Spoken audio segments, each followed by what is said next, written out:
विजयी मोर्चा काढणार आहेत उद्धव ठाकरेंनी जाहीर केलेला आहे आणि त्या मोर्चाला राज ठाकरे देखील समर्थन देत आहेत. म्हणजे दोन भाऊ परत एकदा विजयी रॅलीच्या निमित्ताने एकत्र येत आहेत. मला अतिशय आनंद आहे जर ते एकत्रित येत असतील तर त्यांनी जरूर एकत्रित यावं. फक्त मी कालच म्हटलं राज ठाकरे आम्हाला प्रश्न विचारतात तोच प्रश्न त्यांनी उद्धव ठाकरेंना विचारला पाहिजे की तुमच्या काळामध्ये 1ली ते 12वी हिंदी सक्तीचा निर्णय का घेण्यात आला हा प्रश्न कधीतरी विचारला पाहिजे. बाकी त्यांनी एकत्रित यावं, क्रिकेट खेळावं, हॉकी खेळावी, टेनिस खेळावं, स्विमिंग करावं, जेवण करावं, आम्हाला काही अडचण नाही. विरोध दिसतोय. सुप्रिया सुळे स्वतः उद्धव ठाकरेंबरोबर आज आझाद मैदानात दिसल्या.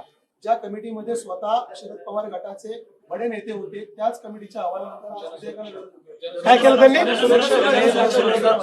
जयंत पाटील होते. मी तुम्हाला एक गोष्ट सांगतो, हे दुटप्पी लोक आहेत. यांचं सत्तेतलं रूप वेगळं असतं आणि विरोधातलं रूप वेगळं असतं आणि खासगीत जर विचारलं तर अजून तिसरं रूप असतं.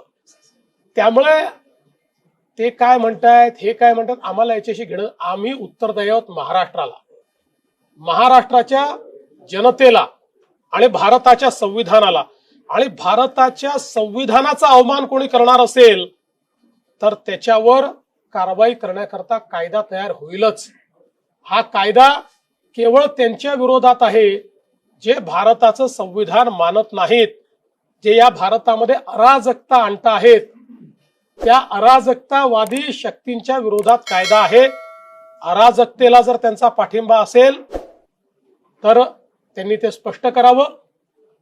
या ठिकाणी अराजकतेला पाठिंबा द्यायचा आणि लोकशाहीचं गुणगान करायचं, संविधान पायदळी तोडवणाऱ्यांच्या सोबत उभं राहायचं हे कुठेतरी बंद केलं पाहिजे.